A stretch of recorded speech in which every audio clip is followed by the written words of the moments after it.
Hello नमस्कार दोस्तों, मैं हूं आपके साथ वैभव राज शुक्ला और आप देख रहे हैं मेरा यूट्यूब चैनल। और अगर आप चैनल में नए हैं तो इसी वक्त चैनल को सब्सक्राइब करें और बेल आइकन दबाकर ऑल पर क्लिक करें। आप लोग काफ़ी समय से मुझे कमेंट बॉक्स में एक सब्जेक्ट के बारे में पूछना चाह रहे थे, वो था क्रिप्टो करेंसी, जो आपको शायद समझ नहीं आ रहा था। तो मैंने कहा शायद इस वीडियो के माध्यम से आपको समझाने की कोशिश करता हूँ। देखिए, हर देश को अपनी मूलभूत आवश्यकताओं को पूर्ति करने के लिए और शासन को सुचारू रूप से चलाने के लिए मुद्रा यानी करेंसी की ज़रूरत पड़ती है। मुद्रा वो जिसकी वैल्यू हो, मुद्रा वो जो एक्सचेंजेबल हो, यानी आप कहीं जाएं तो उसके बदले में कुछ ले सकें। इसलिए पूरी दुनिया में अलग अलग रंग रूप में मुद्राएं मौजूद हैं और इस सरकार द्वारा मान्यता प्राप्त करेंसी को देश का ही एक सेंट्रल बैंक संचालित करता है और तमाम प्रकार के फैसले लेता है। अगर नोट की ज़रूरत है तो नोट भी नए छाप सकता है। पर अब वक्त बदल चुका है, अब हम ऑनलाइन हो चुके हैं। सिर्फ ऑनलाइन देखने में नहीं, शब्दों में नहीं, बल्कि कई मायनों में हम ऑनलाइन हो चुके हैं। जैसे कि एटीएम कार्ड, सेविंग्स कार्ड, हम ये गूगल पे और फ़ोन पे के माध्यम से तमाम प्रकार के ट्रांजैक्शन करते हैं, जो कि एक प्रकार का वर्चुअल ट्रांजैक्शन ही है। देखिए, एक बात समझ लीजिए, जब आप वर्चुअली कोई ट्रांजैक्शन करते हैं तो कोई पैसा ट्रांसफ़र नहीं होता, बल्कि एक नंबरों का खेल होता है। नंबर कम ज़्यादा हो जाते हैं। अगर मैं आपको ऐसे समझाऊं तो जो आपका पैसा बैंक में जमा है वो बैंक में दरअसल जमा नहीं है। ऐसा नहीं है कि आपके नाम के कोई 50,000 अलग से रखे हुए हैं, बल्कि बैंक क्या करता है कि आप ही के पैसे को रोटेशन में यूज़ करके हज़ारों करोड़ों डॉलर या रुपया उगा ही करता है। आप समझ रहे हैं? तो अब जो माध्यम है और अब जो बदलते वक्त की ज़रूरत है वो है वर्चुअल करेंसी। तो देखिए, हर वक्त के साथ हम सोचते रहें कि क्या कोई ऐसी वर्चुअल करेंसी भी हो सकती है जो किसी देश की ना हो, एक ऐसी वर्चुअल करेंसी जिसको सब खरीद सकें। कुछ सालों पहले ये सपना साकार भी हो गया। तो जो पहला प्रपोज्ड क्रिप्टो करेंसी था वो आया था 2008 में। जी हाँ, मैं बात कर रहा हूँ बिटकॉइन की। अब क्या है ये बिटकॉइन और क्या है ये वर्चुअल करेंसी या कहें क्रिप्टो करेंसी, ये कैसे काम करती है, क्या ये फिजिकल फॉर्म में मौजूद है? इन सभी सवालों के मैं आपको जवाब दूंगा। दरअसल क्रिप्टो करेंसी एक डिजिटल करेंसी है जिसको आप हाथों में नहीं ले सकते। मतलब इसका कोई फिजिकल फॉर्म मौजूद नहीं है और ये ब्लॉकचेन तकनीक से आधारित है, जो कि आपको ये सारी बातें अभी समझ नहीं आ रही होंगी। धीमे धीमे सारी बातें आपको समझ में आने लग जाएंगी। क्रिप्टो करेंसी हमारे देश की करेंसी से इसलिए भिन्न होती है, इसलिए अलग होती है, क्योंकि इसमें सरकार का कोई हस्तक्षेप नहीं होता, सरकार का कोई नियंत्रण नहीं होता। ये एक डिसेंट्रलाइज्ड मनी है, कोई फाइनेंशियल इंस्टीट्यूशन इसके बीच में नहीं होता। जितना भी लेन देन होता है उसका पूरा डेटा सारे यूज़र्स ओन करते हैं। मतलब ऐसी कोई पर्टिकुलर वेबसाइट नहीं है जहाँ पर ये सारा डेटा स्टोर हो रहा है। इसका मतलब ये है कि ये जो सारा डेटा है वो सबके पास है और सब एक दूसरे से कनेक्टेड है। अब देखिए, अगर बिटकॉइन की बात करूं तो बिटकॉइन शुरू किया था एक इंसान ने जिसका नाम था सतोशी नाकामोटो।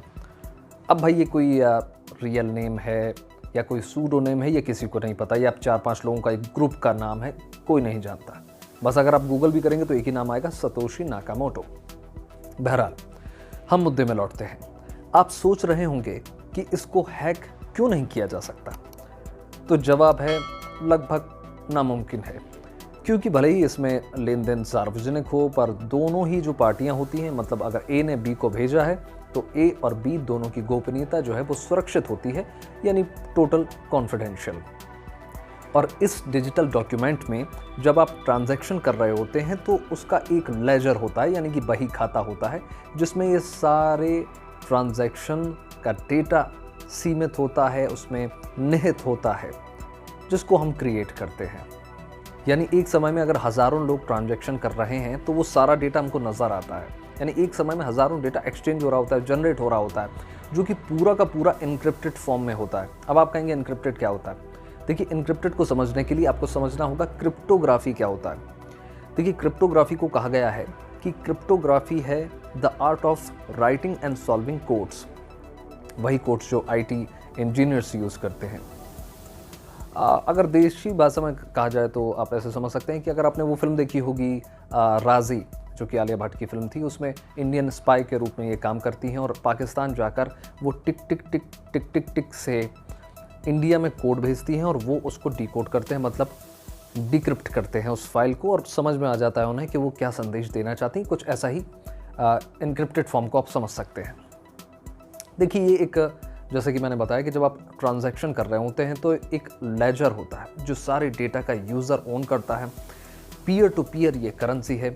जब ये ट्रांजैक्शन हो रहा होता है तो एक वर्चुअल ब्लॉक में तब्दील हो जाता है। मान लीजिए कि बहुत सारे लोगों ने ट्रांजैक्शन किया तो 1 2 3 4 करके ऐसा एक ब्लॉक तैयार हो गया, और वो जब ब्लॉक फुल हो जाएगा तो अगला ब्लॉक शुरू हो जाएगा। लेकिन जब अगला ब्लॉक शुरू होगा उसकी शुरुआत वहाँ से होगी जो लास्ट ब्लॉक के एंड में थी, इसलिए इसको ब्लॉकचेन कहा जाता है। मैंने आपको बताया ना कि ब्लॉकचेन पर निर्भर है, और ब्लॉकचेन एक बहुत ही सॉलिड टेक्निक है जो कई सारे अलग अलग वेबसाइट्स में, और सरकार भी इसको यूज़ करती है। एक बहुत ही शानदार तरीका है। अब देखिए, अब आप कहेंगे कि ये ब्लॉकचेन है, यानी कि ये जो डिजिटल एन्क्रिप्टेड सार्वजनिक खाता है, इसको मैनेज कौन करता है? अगर आप सोच रहे हैं कि इसको भी मैनेज यूज़र ही करते हैं, खुद यूज़र करते हो, आप बिल्कुल सही समझ रहे हैं। मैंने आपको बताया कि इसमें कोई भी थर्ड पार्टी इन्वॉल्व नहीं है, कोई भी इंस्टीट्यूशन इन्वॉल्व नहीं है, ये पीयर टू पीयर ट्रांजैक्शन है, इसलिए खुद यूज़र ही अपने डेटाबेस को मैनेज करते हैं। आपने एक शब्द सुना होगा, माइनिंग। बिटकॉइन में भी आपने सुना होगा माइनिंग। अब ये माइनिंग क्या होती है? देखिए, बिटकॉइन की माइनिंग को अगर आपको समझना है तो माइनिंग तो आपने जनरली वही सुना होगा, खुदाई जो करते हैं सोने के लिए, हीरे के लिए, एक तरीके से वैसा ही है डिजिटल रूप में।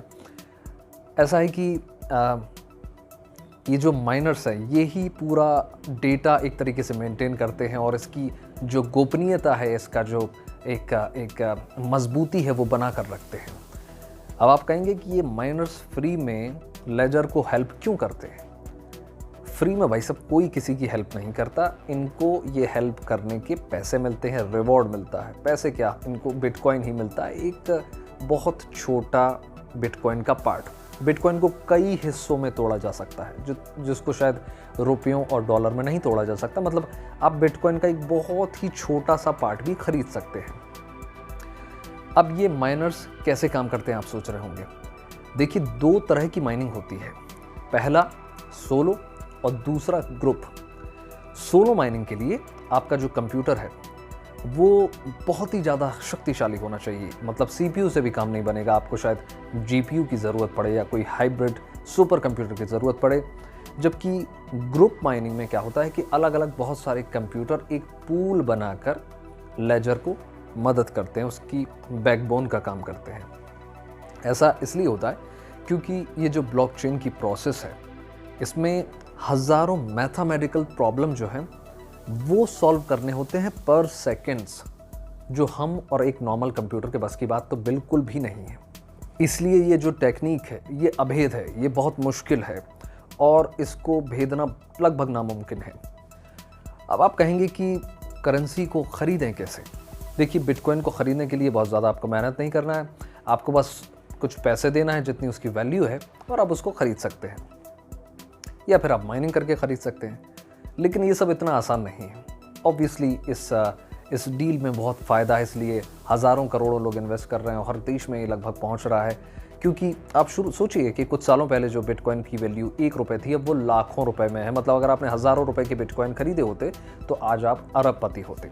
तो ऑब्वियस सी बात है कि हर इंसान सोचेगा कि इसमें क्यों ना हम इन्वेस्ट करें, जो कि एक बहुत शार्प डिसीजन है, जिसके लिए बहुत सारा आपको अध्ययन करना और इसमें नॉलेज होना बहुत ज़रूरी है। नुकसान तो आप समझ ही रहे होंगे कि इसकी जो वैल्यू है दरअसल बहुत ज़्यादा फ्लक्चुएट होती रहती है। तो इसका एक तो ये नुकसान है कि कभी भी इसका प्राइस घट सकता है। दूसरी बात यह है कि अगर ये कल को बंद कर दे सरकार तो हम कुछ भी नहीं कर सकते, या फिर हम किसी गलत जगह ट्रांजैक्शन कर दें तो वो हम वापस नहीं ले सकते। और ये जो सारी शिकायतें, ये हम कहीं पर भी जाकर शिकायत दर्ज नहीं करा सकते। कोई भी ऐसा प्लेटफॉर्म नहीं जहाँ पर आप अपनी शिकायत दर्ज करा सकते हैं कि मेरे साथ ये गलत हुआ। जबकि माइनिंग में भी बहुत एक्सपर्ट होना ज़रूरी है, क्योंकि माइनिंग करना आसान नहीं है। बहुत सारी चीज़ें डिपेंड करती हैं कि आप कैसे माइनिंग करते हैं। सबसे मेन चीज़ तो है कि आपका कंप्यूटर का हैश रेट बहुत ज़्यादा होना चाहिए। हैश रेट से मेरा मतलब है जो स्पीड है, जो पर सेकंड कैलकुलेशन की क्षमता है आपके कंप्यूटर की, वो अगर बहुत ज़्यादा है तो आप बहुत अच्छी माइनिंग कर सकते हैं। दूसरा, जब ये सब माइनिंग हो रही होती है तो आपका CPU निचुड़ रहा होता है अंदर से, मतलब इलेक्ट्रिसिटी जो है बहुत सारी जनरेट करता है, इसलिए माइनिंग करना उतना भी आसान नहीं है। क्या पता आपका बिजली बिल इतना आ जाए, जितना पैसा आपने नहीं कमाया उससे ज़्यादा बिजली बिल आ जाए, तो वो आप सब कैलकुलेट करके देखिए कि आपके लिए ये वैल्यूएबल है या नहीं।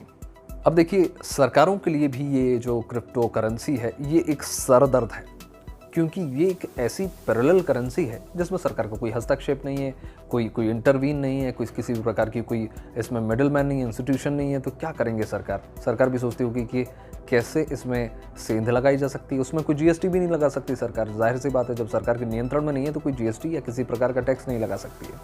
तो सरकार के लिए बड़ा टेंशन की बात है, क्योंकि इसमें जो है इलीगल तरीके से पैसे भेजना या जो काला बाजारी जिसको हम बोलते हैं, धन को छुपाना जो है बहुत आसान हो जाता है। हमें कोई स्विस बैंक की ज़रूरत नहीं है, और इसलिए सरकार के लिए हमेशा सरदर्द बना रहेगा। सरकार का इसमें ये टेक है कि एक धड़ा बोलता है कि इसको चालू रहना चाहिए, दूसरा धड़ा इसको बोलता है कि बंद कर देना चाहिए, जबकि तीसरा धड़ा बोलता है कि हमको खुद को अपना एक इनक्रिप्टेड जो क्रिप्टो करेंसी है वो बना देना चाहिए। इसलिए हमारे देश में सुप्रीम कोर्ट और पार्लियामेंट के बीच में बॉल पास होती रहती है, और अभी तक इसमें कोई क्लियर हिसाब किताब नहीं है कि इसमें हमको कैसे रेगुलेशन लगाना है। अब आप सोच रहे होंगे कि क्या बिटकॉइन को एक एक्सचेंजेबल वैल्यू बनाया जा सकता है। दुनिया भर में ऐसी कई कंपनियां हैं जिन्होंने बिटकॉइन को सैलरी की तरह यूज़ किया है, लेकिन इसका बहुत ज़्यादा प्रचलन नहीं है, क्योंकि मैंने आपको बताया कि जो बिटकॉइन है इसका वैल्यू फ्लक्चुएशन बहुत ज़्यादा है।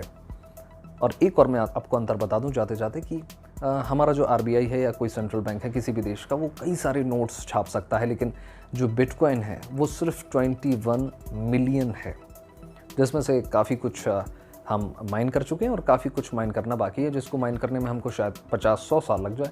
मतलब बहुत ही दिमाग से ये एक करेंसी बनाई गई है, जो शायद सही भी है और गलत भी है, उसका फैसला मैं आप पर छोड़ता हूँ। ये जो पूरी एक रिसर्च है वीडियो बनाने में, उसमें काफ़ी समय लगता है। मेरी बहुत बड़ी टीम है जिसमें मैं ही हूँ सिर्फ। तो आपको अगर वीडियो अच्छा लगा है तो प्लीज़ लाइक कीजिए, शेयर कीजिए, और अभी इसी वक्त सब्सक्राइब कर दीजिए। 98% लोग सब्सक्राइब करके नहीं जाते। तो अरे भाई समझ के बोल रहा हूँ यार, बुरा लगता है भाई, आप लोग भी जानते हो। प्लीज़ सब्सक्राइब कर दीजिए। Thank you so much.